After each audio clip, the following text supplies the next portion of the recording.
கர்த்தருக்குள் பிரியமானவர்களே, இப்பொழுது வாசிக்க கேட்ட இந்த வேத வசன பகுதி கிறிஸ்து பிறப்பதற்கு 430 ஆண்டுகளுக்கு முன்னதாக வாழ்ந்த ஒரு தீர்க்கதரிசினால் எழுதப்பட்டது.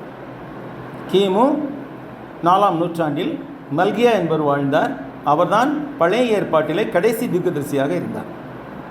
அவர் எந்த சூழ்நிலையில் அவர் எழுதினார் என்று பார்க்கும்போது, இங்கே யூதா ஜனங்கள் எல்லாரும் துரோகம் பண்ணினார்கள், தேவனுக்கு அருவருப்பான காரியத்தை செய்தார்கள் என்று சொல்லப்படுகிறது. என்னவென்று பார்க்கும்போது, அவர்களுடைய இல்லற வாழ்விலே, குடும்ப வாழ்விலே அவர்கள் மனைவிக்கு துரோகம் பண்ணி கொண்டிருந்தார்கள். அது மாதிரி மனைவிகளும் கணவருக்கு துரோகம் பண்ணி கொண்டிருந்தார்கள். இந்த மாதிரி ஒரு காரியத்தை கர்த்தர் வெறுக்கிறார் என்பதை காண்பிப்பதற்காகத்தான் இங்கே சொல்லுகிறார், கர்த்தர் உனக்கும் உன் இளவயதின் மனைவிக்கும் சாட்சியாய் இருக்கிறார். உன் தோழியும் உன் உடன்படிக்கையின் மனைவியுமான அவளுக்கு துரோகம் பண்ணினாயே. அவர் ஒருவனை அல்லவா படைத்தார். ஆதியிலே படைக்கும் போது நிறைய பேரை படைக்கலாம் ஆண்டவர். கர்த்தராகிய தேவன் பூமியின் மண்ணினாலே மனுஷனை உருவாக்கி ஜீவ சுவாசத்தை அவன் நாசியிலே ஊதினார் என்று வாசிக்கிறோம் ஆதிகாகமத்தில். அப்போ மனிதன் ஜீவாத்மாவானான். மனிதன் அல்லது மனுஷி என்று சொன்னால் நம்ம 3 பாகங்கள் ஒன்று சேர்ந்தவர்களாக இருக்கிறோம். அதில் காணக்கூடியது இந்த உடல், நம்ம கண்ணால் காணக்கூடியது உடல்.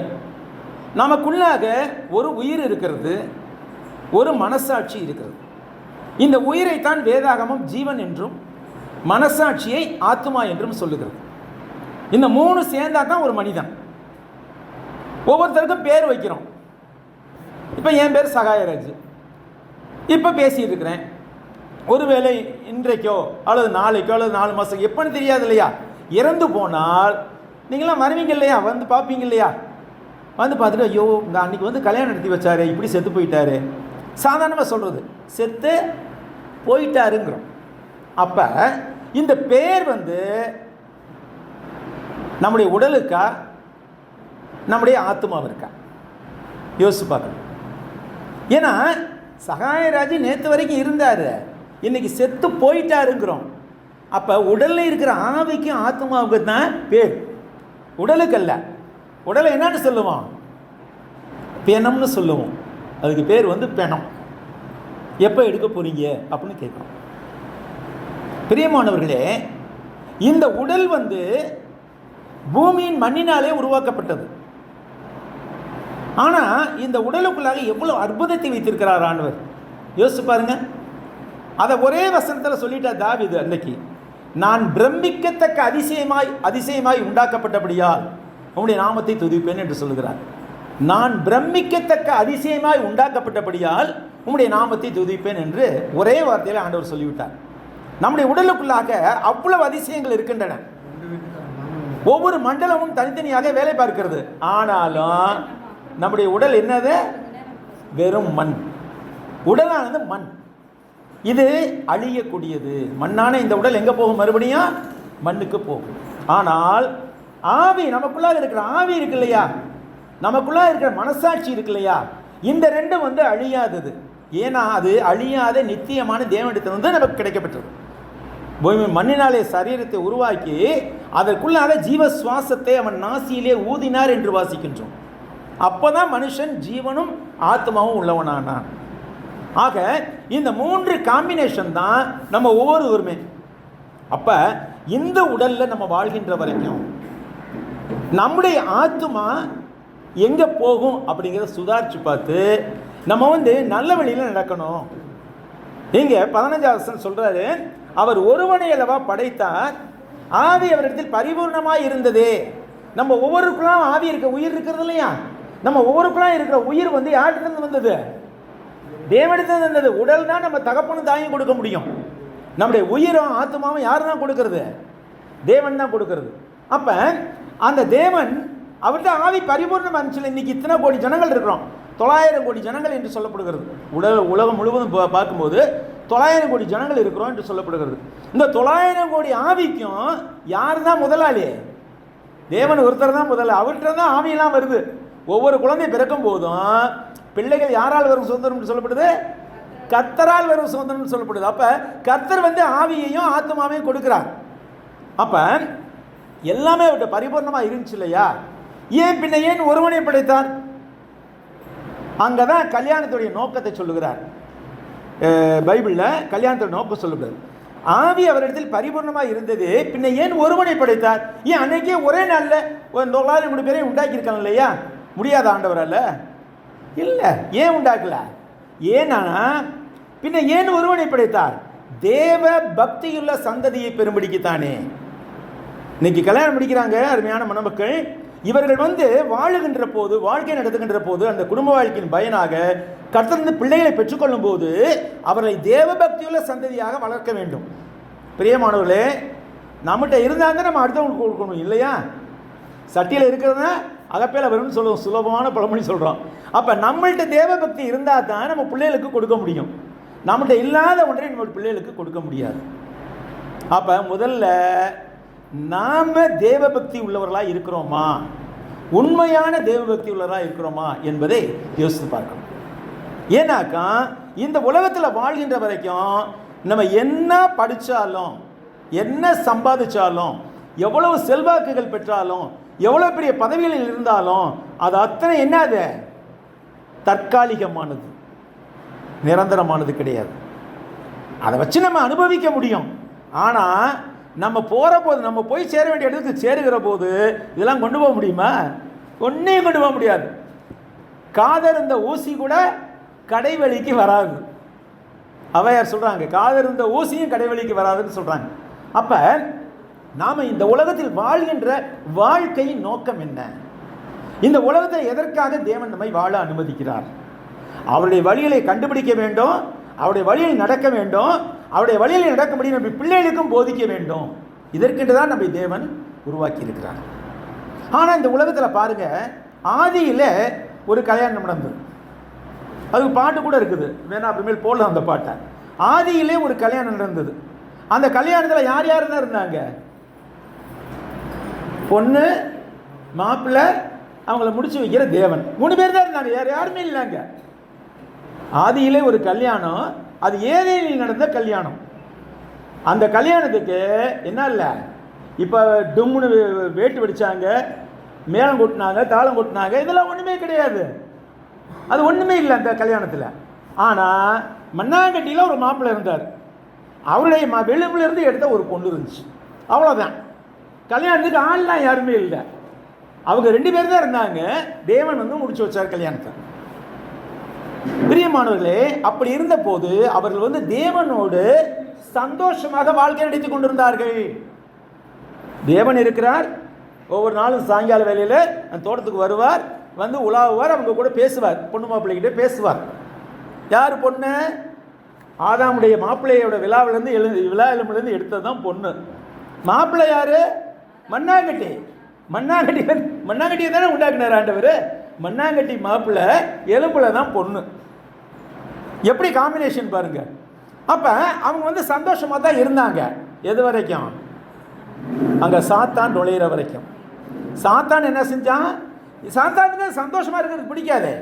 யாருமே சந்தோஷமாக இருக்க சாத்தானுக்கு பிடிக்காது. என்ன செய்கிறான்? வந்து ஏவாள்கிட்ட நைஸாக சொல்கிறான், நீங்கள் ஏதாவது சாப்பிட வேணாம்னு சொல்லியிருக்கிறாரா தேவன்? ஆமாம், ஜீவன் இது நன்மை தீமை அறியத்தக்க மரத்தின் கனியை நாங்கள் சாப்பிடக்கூடாதுன்னு சொல்லியிருக்கோம். ஏன் அதை சாப்பிட்டா என்னவாகும்? ஒரு சந்தேகத்தை எழுப்பிவிடுறோம். நாங்கள் சாப்பிட்டா செத்து போயிடுவோம்மா.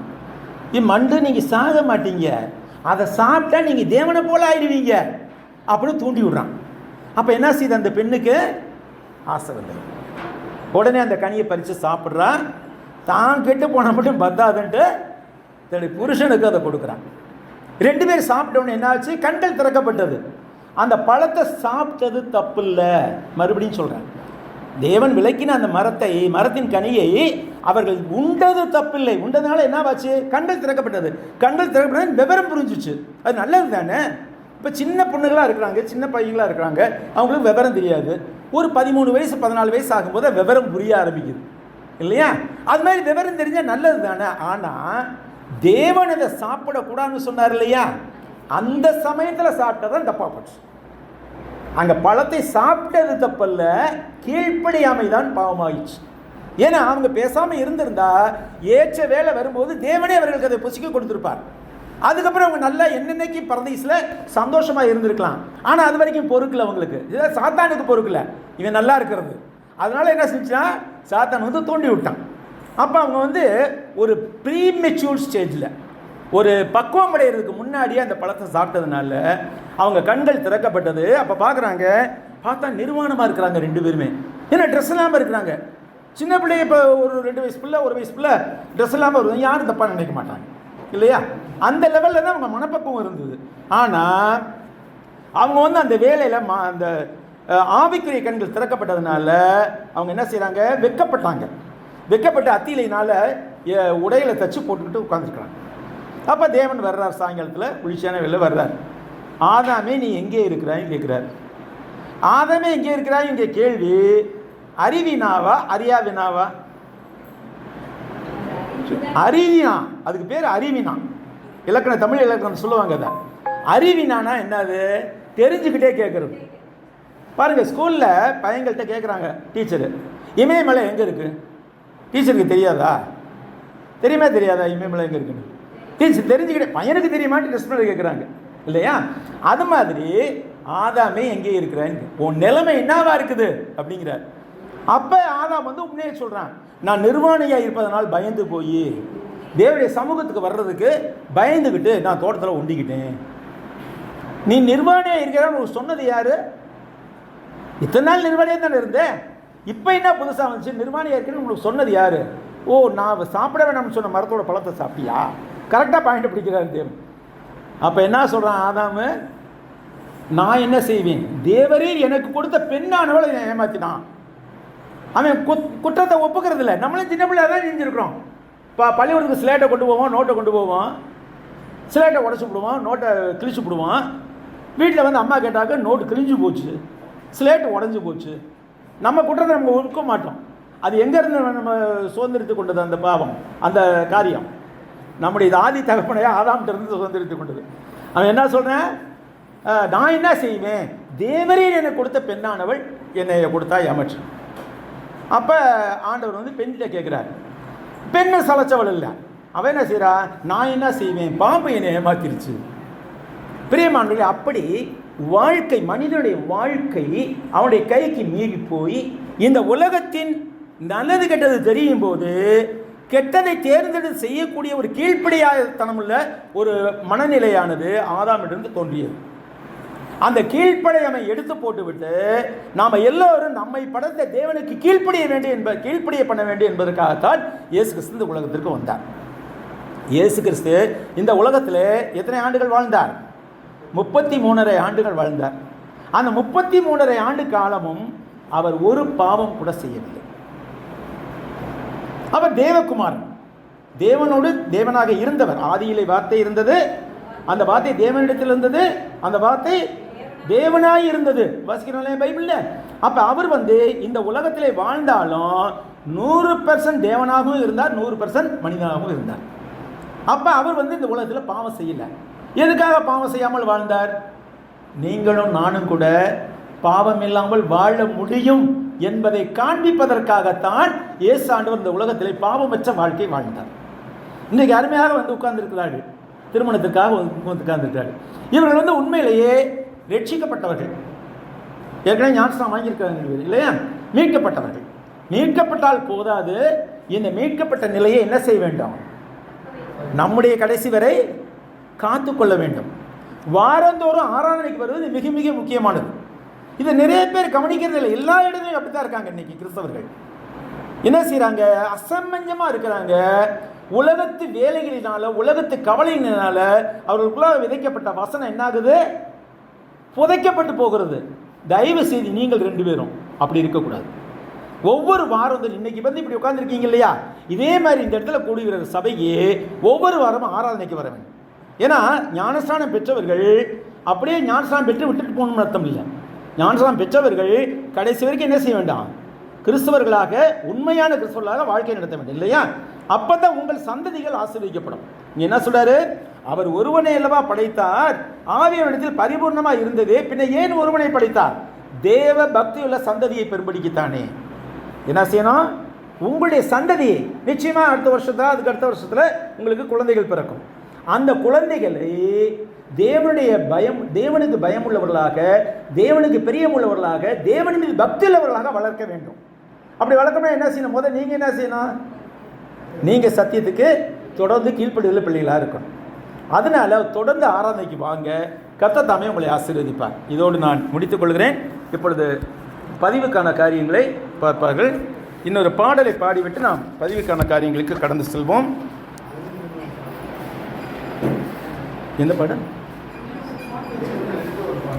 எழுந்து நின்று ஒரு பாடலை பாடுவோம். அது வேண்டாம், அது இப்போ வேண்டாம். 223வது பாடல் எடுங்க. எல்லாருமே பாடல் எடுங்க. பாடல்